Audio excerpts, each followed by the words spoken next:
நேயர்கள் அனைவருக்கும் உங்கள் நலம் விரும்பி ஆஸ்ட்ரோ ராஜகுமாரியின் இனிய வணக்கம். ஸ்ரீ காலபைரவரின் கருணையினாலும் அருளாலும் நோய் நொடி இல்லாமல் உங்கள் இல்லங்களில் எப்பொழுதும் இன்பம் பொங்கட்டும் என்று ஸ்ரீ காலபைரவரை வேண்டி வணங்கிக் கொள்கிறேன். இன்றுதான் குரு பகவான் கும்பராசியில் அதிசாரத்தில் சென்றவர் அவரின் நீச்சல் வக்கரத்தில் வந்து அமரப்போகிறார். அவருடன் சனி பகவான் ஆட்சி வக்கரமாக அமரப்போகிறார்.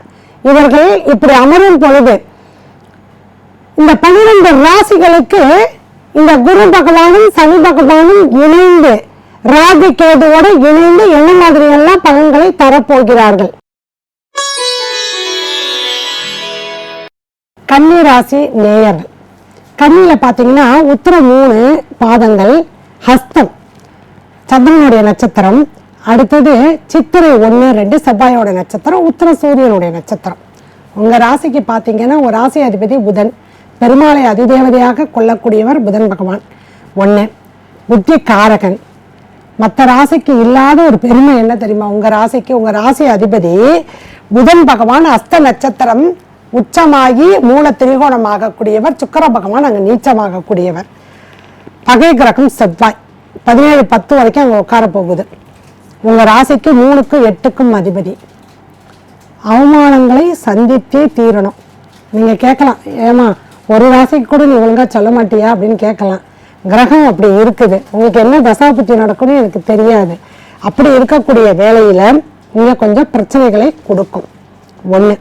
2வது ஒரு விஷயம், உங்க ராசியில் இருக்கக்கூடிய சித்திரை நட்சத்திரம் கொஞ்சம் கவனமா இருக்கணும். ஏன் அப்படின்னா சனி நிற்கக்கூடிய திருவோண நட்சத்திரத்திற்கு இது எதிரடை நட்சத்திரமாக வந்து நிற்கிது. 10வதுக்கு இந்த சந்திரனும் சனியும் திரிகோண சந்திப்பு, செவ்வாயும் கூட பகை வந்து உட்காருது. எப்படி இருக்கும்? கொஞ்சம் மரண பயம் வரும், வண்டி வாகனத்துல கொஞ்சம் கெடும், தந்தையோட சண்டை சச்சரவு ஏற்படும், இவையெல்லாம் வரும். ஏன்னா ராகுவோட திரிகோண சந்திப்புல இருக்குது. புத்தி தடுமாற்றம் வரும். பிள்ளைகள்கிட்ட நீங்க போய் சண்டை போடுவீங்க.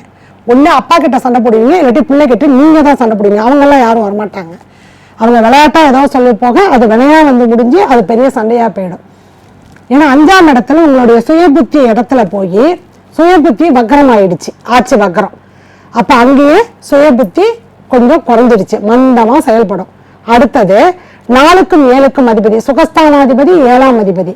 அப்படி இருக்கக்கூடிய குருவும் அங்க வந்து நீச்ச வக்கரமாக உட்கார்றாரு. சரி, உட்கார்றாரு இல்லையா? உட்காரும் பொழுது குரு பகவான் உங்களுடைய 9ஆம் இடத்துல பாக்குறாரு. அங்க ஏற்கனவே ராகு. அப்ப அப்பாவுக்கும் உங்களுக்கும் அவர் அங்க கொதிச்சு போய் இருந்தாலும் கூட கொஞ்சம் கண்ட்ரோல் பண்ணிட்டு இருப்பாரு குரு பாக்குறதுனால. சும்மா இருக்கிற மனுஷன் நீங்க போய் நோண்டி விட்டுருவீங்க. அதுதான் பிரச்சனை. அவர் பாட்டுல இருக்கிறவர்கிட்ட போய் எதையாவது கேட்டு அங்க சண்டையை வளர்த்துட்டுருவீங்க. இதை கொஞ்சம் அவாய்ட் பண்ணிருங்க. இது 1. 2வது, லாபஸ்தானத்தை குருவும் சனியும் பாக்குது. நல்லா கவனிக்கணும். சுயபுத்தி இருக்கிற இடத்துல சுயபுத்தி காரணம் வக்கரமாயிட்டான். அவர் கூட சேர்ந்து நிக்கிறவரும் வக்கரமாயி நீச்ச வக்கரத்துல குரு பகவான் 18-10 வரைக்கும் நிக்க போறாரு. நிக்கக்கூடிய இந்த வேளையில நீங்க என்ன பண்ணுவீங்கன்னா, நேரா இந்த 11ஆம் இடத்தை பாக்குதுன்னு எனக்கு லாபம் நல்லா வரணும்னு எதுலையாவது போய் பணத்தை இன்வெஸ்ட்மெண்ட் பண்ணி இல்ல கடனை வாங்கியாவது நான் பிசினஸ் பண்றேன்னு கிளம்புவீங்க. நான் 10ஆம் இடத்துக்கு, அது 2ஆம் இடம். உங்களுக்கு 10ஆம் அதிபதியே புதன். அப்படி இருக்கும் பொழுது புதன் நீச்சத்தை நோக்கி இப்ப போயிட்டு இருப்பாரு. இந்த காலகட்டத்துல என்ன பண்ணுவீங்க? அசமாதிபதி வர வந்து உங்களுக்கு ராசிலேயே உட்கார்ந்துட்டாரு. அப்ப அசமாதிபதி ராசியில வந்து உட்காரும் பொழுது உங்களை கெடுக்கணும். அவரே 3ஆம் அதிபதி வேற, 8க்கு 8ஆம் வீட்டு அதிபதி வேற எந்த ராசிக்கும் இல்லாத ஒரு கொடுமை. 8க்கு 8ஆம் இடத்து அதிபதியும் செவ்வாய், 8ஆம் அதிபதியும் செவ்வாய், 3-8 அதிபதியான செவ்வாய் வந்து ராசியிலேயே உட்கார்ந்துட்டு இருக்காரு. இவர் வக்கர நிவர்த்தி ஆகிற முதல் நாள் வரைக்கும் உட்கார்ந்துட்டு இருக்காரு. அப்ப புளிஞ்சு காய போடணும்.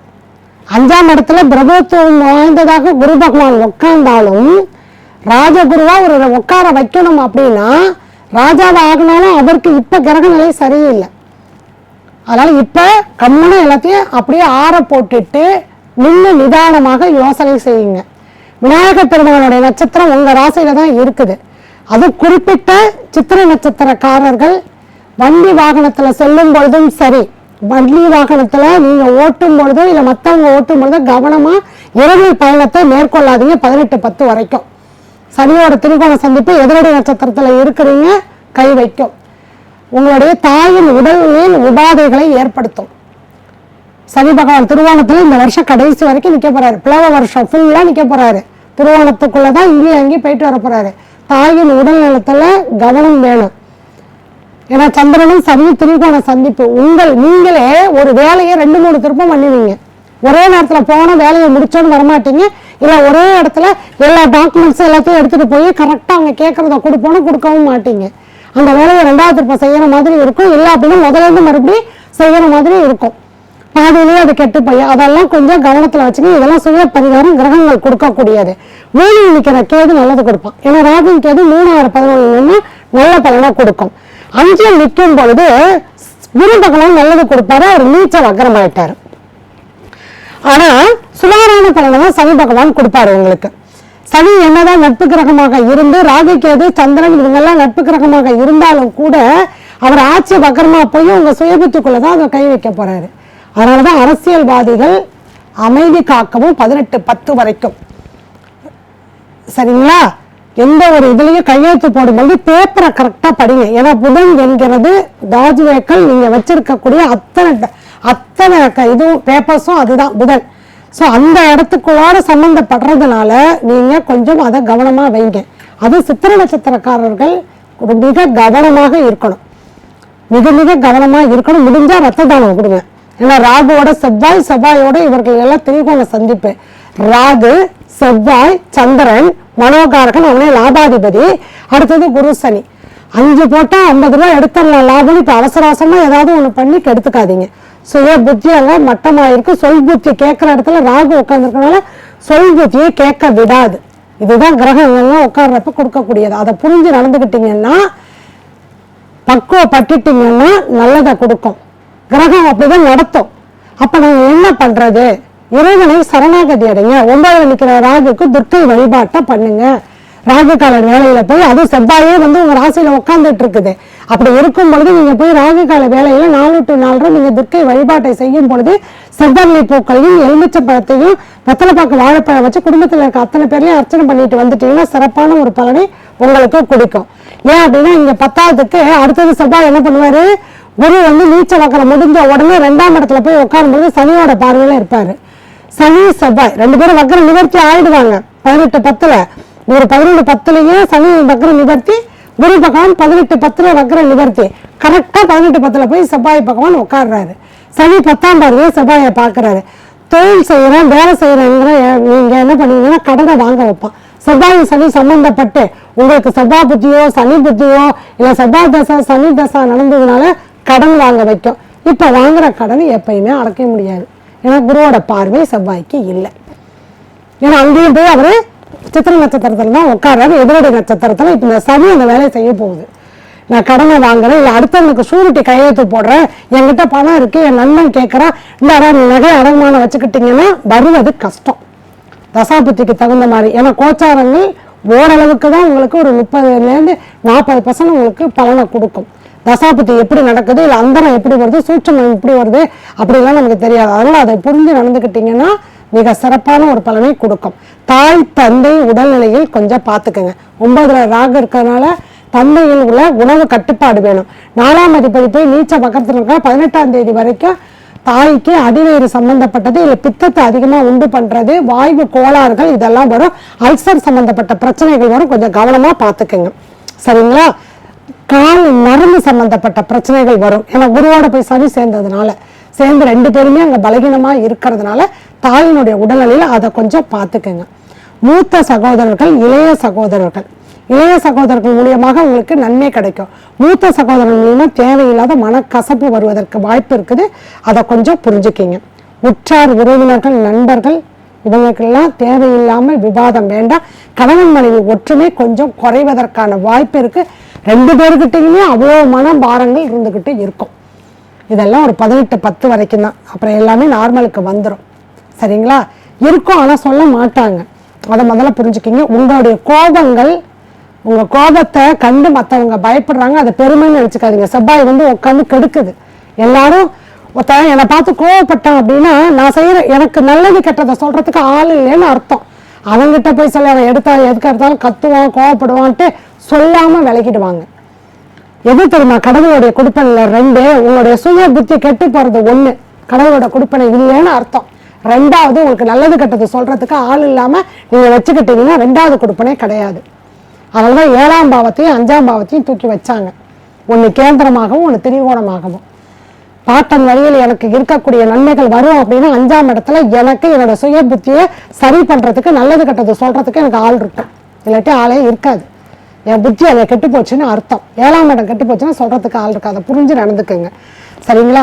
குழந்தைகளுக்கு உடல் உபாதைகள், குழந்தைகளுக்கு கல்வி தடை, உங்களுடைய குழந்தைகளுக்கு அவங்க என்ன நட்சத்திரமாக வேணாலும் இருக்கட்டும், என்ன ராசியாக இருக்கலாம், உங்க 5ஆம் இடத்துக்குள்ளதான் இந்த குளறுபடி எல்லாம் கிரகங்கள் செய்யறதுனால கொஞ்சம் குழந்தைகளுக்கு உடல் உபாதைகள் வரும், படிப்பில் தடை வரும். 2. 3வது அவங்களுக்கு ஏதாவது நீங்க ஒரு வேலை வாங்கி கொடுத்தாலாம் வேலை கிடைச்சிரும் அப்படின்னு அவன் ராசி அவன் நட்சத்திரம் சரியா இருந்தாலும் உங்களோட போய் வேகமா தடுத்து நிப்பாட்டும். அதனால நீங்க கொஞ்சம் கவனமாக விநாயக பெருமானை விடாம வழிபாடு செஞ்சுட்டு வாங்க. கேதுவின் அம்சம்.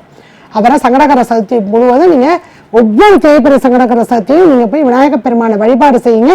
கேது பகவான் 12/4/2022 தான் பயிற்சியாக போறாரு. அது வரைக்கும் நீங்க கொஞ்சம் கவனமாக இருக்கிறது ரொம்ப உத்தமம். சரிங்களா? ஏன்னா கேது 3ல இருந்து நல்லது கொடுப்பாரு, முயற்சி வெற்றி அடைய வைப்பாரு. ஆனா உங்க குழந்தைகள் ஸ்தானத்துக்கு அவரு அந்த இடத்துக்கு பாதகாதிபதி இடத்துல நின்றுகிட்டு இருக்காரு. ஸோ குழந்தைகளுக்காக வேண்டிக்கிங்க. அது நல்ல ஒரு பலனை உங்களுக்கு கொடுக்கும். மேலதிகாரிட்ட கடுமையை காட்டாதீங்க. அவங்க கை ஓங்கியிருக்கும். நீங்க பெரிய ஆளுன்னு அவங்கள்ட்ட போய் நிரூபிக்க வேண்டிய அவசியம் கிடையாது. நிரூபிக்க போவீங்க. 9ல் இருக்க ராகு அப்படிதான் பண்ணும். அதை நீங்க பண்ணவே பண்ணாதீங்க தயவு செய்து. தொழில அப்படியே இருக்கிறத வச்சுக்கிட்டு உங்க கீழே வேலை பார்க்கக்கூடியவர்களை தட்டி கொடுத்து வேலை வாங்கக்கூடிய ஒரு காலகட்டம். அதை புரிஞ்சுக்கிங்க. சரிங்களா? கணவன் மனைவிக்குள் கருத்து வேறுபாடுகள் இருக்கும். நிம்மதியான ஒரு தூக்கம் இருக்காது. ஏன்னா சூரியனும் வந்து உட்கார போறாரு. இப்ப நிம்மதியான ஒரு உறவுகள் நீ பெரியவனா நான் பெரியவனாங்கிற அந்த யூகோ நிறைய கிளாஷ் ஆகும். கொஞ்சம் விட்டு கொடுத்து போறது ரொம்ப நல்லது. சரிங்களா? பித்தர்களுக்கு செய்ய வேண்டியதையெல்லாம் மிக சிறப்பாக செய்யுங்க. அது ரொம்ப ரொம்ப முக்கியம். புரட்டாசி மாசம் ஆரம்பிக்கக்கூடிய காலகட்டத்துல அந்த மாகாளிய பட்சத்துல வரும் பொழுது பித்திருக்கள் வழிபாட்டை ரொம்ப சிறப்பா செஞ்சீங்கன்னா 9ல் இருக்க ராகு தந்தை வழி கர்மாக்களை எல்லாம் கொண்டுட்டு வரும். இப்ப நீங்க போய் செஞ்சீங்கன்னா அது அந்த கர்மாக்களினால அவங்களுடைய ஆசீர்வாதத்தினால் உங்களுக்கு நல்ல பலன் கிடைப்பதற்கான வாய்ப்புகள் இருக்குது. அதை முதல்ல புரிஞ்சுக்கிங்க. சரிங்களா? சரி. திருமண வாய்ப்புகள் இல்லை இடம் வண்டி வாகனம் இவற்றையெல்லாம் இப்போதைக்கு வாங்க வேண்டாம். திருமண வாய்ப்புகளுக்கு பேசி வச்சுக்கிங்க. 18/10க்கு அப்புறம் ஒரு நிச்சயதார்த்தம் ஒப்புதாமலாம் எல்லாம் 18/10க்கு அப்புறம் செஞ்சுக்கலாம். மாகாளிய பட்சத்தை முடிச்சுட்டு செஞ்சுக்கிங்க. அது ரொம்ப சிறப்பாக இருக்கும். சரிங்களா? அது ரொம்ப நல்லது. அதை மட்டும் பார்த்துக்கிங்க. அதே நேரத்துல கன்னி ராசிக்கு இது பிரபுத்துவ குருவாக இருந்து அவர் நீச்ச வக்கரமாக இருந்து அவருக்கு வீடு கொடுத்தவன ஆட்சி வக்கரமாக இருக்கிறதுனால ஏற்கனவே நான் சொல்லியிருக்கிறேன் குரு பெயர்ச்சி அப்பயே திட்டைக்குடிக்கு நீங்க போங்க. அங்க ராஜகுரு இருக்காரு. அவருக்கு நல்ல ஒரு பலனை உங்களுக்கு கொடுப்பாரு அப்படின்னு அவரை போய் வழிபாடு செய்யுங்க. 5ஆம் இடத்துல இருக்க குரு பகவான் உங்க ராசியவே பாக்கிய பார்வையாக அவர் பார்க்கறதுனால ஓரளவுக்கு சொல்புத்தியை கேட்டு நடந்தால் சிறப்படைவதற்கான வாய்ப்பு இருக்குது. ஆனா அந்த சொல்புத்தியை சொல்லக்கூடியவர்கள் உங்களுடைய பெரியவர்களாக இருக்க வேண்டும். ஏன்னா 9ல் இருக்க ராகு அங்கேயும் உங்களுக்கு உங்க ஃப்ரெண்டு சொல்றாங்க, நான் தண்ணி அடிக்கிற இடத்துல என் ஃப்ரெண்டு நானும் உட்காந்து பேசி முடிவு எடுத்துட்டோம்லாம் முடிவு எடுக்காதீங்க. உங்களோட மேல இருக்கக்கூடியவர்கள் அனுபவம் நிறைந்தவர்கள்ட்ட தந்தை ஸ்தானத்துல இருக்கக்கூடியவர்கள்ட்ட தந்தை கிட்ட உங்க ஆபீஸா இருந்தா கூட உங்க பாஸ் கிட்ட கேளுங்க. சார் இப்படி ஒரு பிரச்சனை இருக்குது, ஆபீஸ் டைம் போக இல்ல ஆபீஸ்லயே ஒரு பிரச்சனை சார், இது மாதிரி பிரச்சனை இருக்கு, இந்த இடத்துல நான் ஸ்டக்காகி நிக்கிறேன், நான் என்ன பண்ணட்டும்னு கேட்கும்போது ஒரு ரெமடி கிடைக்கும். அங்க ராகு உங்களுக்கு நட்பா இருக்கிறதுனால அங்க ஒரு ரெமடி கிடைக்கும். கேது போய் அந்த ராகுவே நடத்தி கொடுப்பாரு. அதனால அதை கொஞ்சம் பண்ணுங்க. 3ல் இருக்க கேது பலன் கொடுக்கும்பொழுது அவரை பிடிச்சிதான் நம்ம பலன் கொடுக்கக்கூடிய கிரகத்தை பிடிச்சி நமக்கு வரணும். எப்பயுமே விநாயக பெருமாள் காலையில எழுந்திரிச்ச உடனே விநாயக பெருமானை மனசுக்குள்ள நினைச்சுக்கிங்க. விநாயக பெருமான் ரொம்ப எளிமையானவர். அவர் நல்ல பலன்களை உங்களுக்கு கொடுப்பார். 18/10 வரைக்கும் ரொம்ப கவனமா இருங்க. அதுக்கப்புறம் நல்ல பலனை உங்களுக்கு கிட்டத்தட்ட 20/11 வரைக்குமே இந்த கிரகங்கள் உங்களுக்கு வாரி வழங்கும். சரிங்களா? நீங்கள் அடுத்தது கடவுளை வழிபாடு செய்யும் பொழுது சரணாகதி அடையும் பொழுதுதான் உங்களால சிறப்பாக உங்களுடைய புத்திகளை செயல்படுத்த முடியும் என்பது திண்ணம். துளாராசிக்கு என்ன கிரகங்கள் செய்யுதுன்னு பார்ப்போம். ஸ்ரீ குபேரன் டிவியை பார்த்தமைக்கு நன்றிகள். மேலும் இது போன்ற தகவல்களை தெரிந்து கொள்ள ஸ்ரீ குபேரன் டிவியை சப்ஸ்கிரைப் செய்யுங்கள். மறக்காமல் பெல் ஐக்கானை கிளிக் செய்யுங்கள்.